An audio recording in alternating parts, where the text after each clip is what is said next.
Vamos a analizar El Lazarillo de Tormes, una de las obras más importantes de la literatura española y de cómo podéis apreciar la fotografía que se desarrolla en la ciudad de Salamanca. Analizamos el título. El título completo es La vida de Lazarillo de Tormes y de sus fortunas y adversidades. En realidad, fortunas muy pocas, pero en cambio muchísimas adversidades. El Lazarillo nació en el río Tormes, por eso su nombre lleva esta palabra, que es el río que pasa por la ciudad de Salamanca. Por lo que se refiere al Lazarillo, esta palabra viene de la parábola del Evangelio de la Biblia y el Lázaro es un pobre andrajoso, o sea, una persona pobre que va vestida con ropa rota y sucia.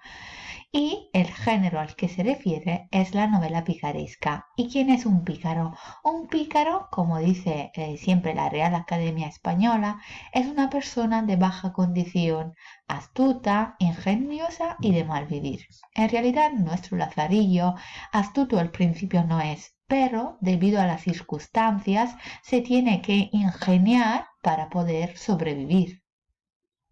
Algunas fechas que tenemos que recortar de esta novela, que como hemos dicho es muy importante, son 1554 porque es el año en el que vemos publicadas las primeras ediciones en algunas ciudades. Luego, en 1559, este libro entra en el índice de libros prohibidos.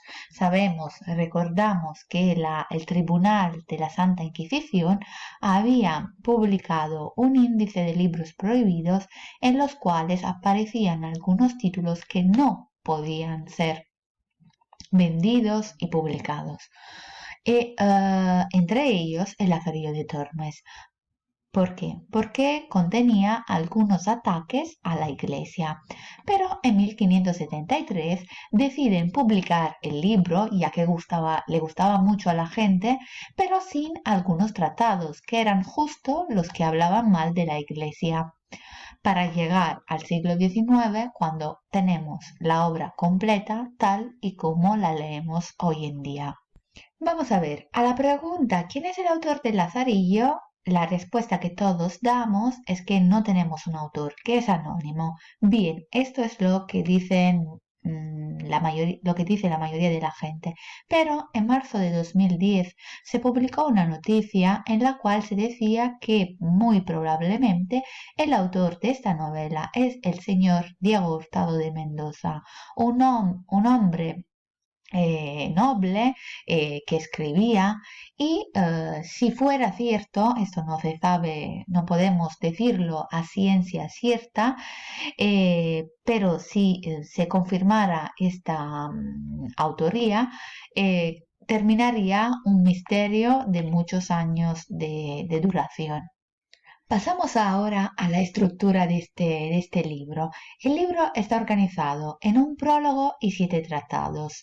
Los 7 tratados no tienen todos la misma extensión. Los primeros son más largos para ir terminando con una brevedad de los tratados.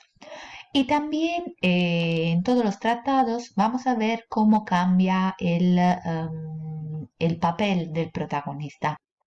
El Lazarillo evoluciona a lo largo de la historia.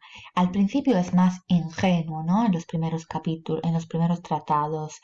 Aprende como puede a sobrevivir al hambre, sobre todo, que es una característica que recurre en todos los casi todos los tratados, al egoísmo, a las injusticias, al engaño, a la hipocresía y muchas cosas más. Luego lo vemos crecer poco a poco, es adolescente y ha aprendido bastante de la vida para llegar en los tratados finales a su madurez. Vamos a ver, empezamos por el prólogo. El prólogo es la parte inicial de la obra. Lázaro adulto cuenta sobre su vida escribiendo, simulando que está escribiendo una carta a un tal Vuestra Merced. No sabemos quién es esta Vuestra Merced, pero explica a esta tal Vuestra Merced su caso, su historia. y decide contarle toda su vida, desde que nació hasta que termina casándose con una criada. Pero vamos a ver, analizando poco a poco todos los tratados. En el primer tratado hemos dicho que empieza desde su nacimiento en Stereo Torment, sus orígenes, que procede de una familia bastante pobre, donde su madre, viuda, se había vuelto a juntar con un hombre de piel morena, también había nacido un hermanito de piel morena, y que la madre, por motivos económicos, deja este niño al primer amo, que es un ciego, y a partir de este momento para el Lazarillo empieza un sufrimiento, sobre todo por lo que se refiere al hambre. A lo largo de muchos tratados, el hambre será una constante, un elemento constante que lo empujará a vivir una serie de episodios. Y justo en el tratado primero tenemos uno de los episodios, entre comillas, más divertidos para nosotros lectores, pero más de sufrimiento para el pobre Lázaro. Ya veremos en el vídeo siguiente más detalladamente los tratados.